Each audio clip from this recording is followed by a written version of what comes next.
What's up, Rock.com? It's Martini Bierman, and I'm at the Gibson Amphitheater. You know these guys from their smash hit sometime around midnight, and now the Airborne Toxic event is headlining for LA 101, and we get an all-access backstage pass to go check them out. So let's go.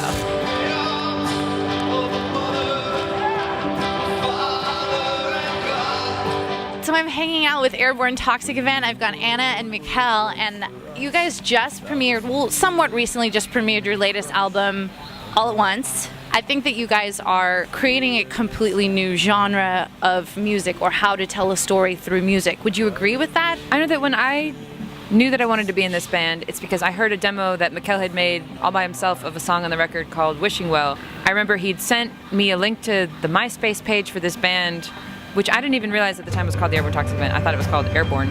And when I listened to the song the first time, the first thing I noticed was the lyrics. And I thought that lyrically it was like above and beyond any song by sort of anyone else that I'd heard who was like, I'm gonna start a band. You know, especially I like the experience of playing shows. You can see how many people really listen to the lyrics and know the lyrics and sing the lyrics along and really value what the lyrics have to say and how they speak to them as much as they care about the melodies and whatever else.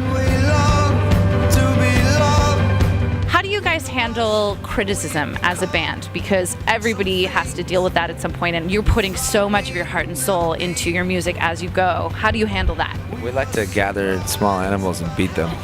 Like, for them. Well, stuffed animals. No, not stuffed, like actual animal. Like raccoons are good because they're not very lovable, you know, and badgers, and we like to just, I hate you, you're a stupid raccoon. We get most of our aggression out in band competitions of Tiny Wings. Tiny Wing. If you don't know, then I can't explain it to you. That's the cult of Tiny Wing. If you don't know it, it's a thing.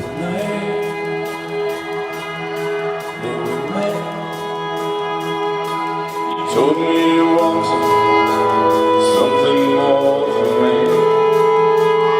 Who is the most current band that maybe is on your iPod, iPhone that you're currently listening to right now? Current. Who's the most current? They just came out this week. Oh, you mean like? You were like, because I go through phases. Sometimes I have a Phil Collins phase. I'm not gonna lie. I'll be honest, you know. But like, are you going through a phase right now? Phil Collins, I'd say. Don't lie.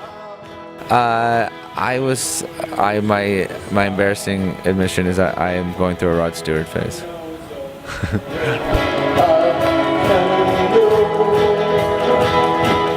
And you guys are headlining LA 101. How did that even come about? What's your connection with LA Weekly, and why today?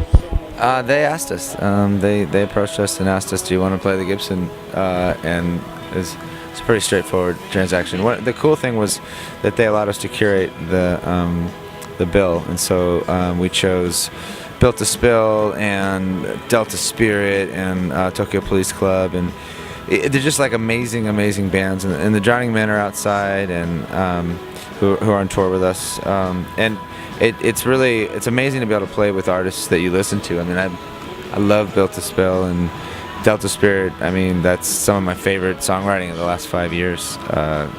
Devil Knows You're Dead and half of Ode to Sunshine. Like, it's really an honor, and it's also it's really fucking cool. What is the most unusual thing that a fan has done for you guys to show their appreciation? Someone baked a cake and they made each of our faces in that firm frosting. It's not buttercream, marzipan? Fondant? I don't know, but they made a little cartoon face of each of us, and it was pretty adorable. Steven had it was like very broad brush, so Steven had like black hair. Mikkel and Noah kind of looked the same.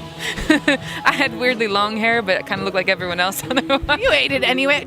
Will you eat it if somebody gives you like a random treat, or will you be like, just gonna put that to the side and look at it? I mean, everyone ate that cake. There were a lot of people around, and we all ate it. Everyone was fine. It was great. It was a beautiful cake.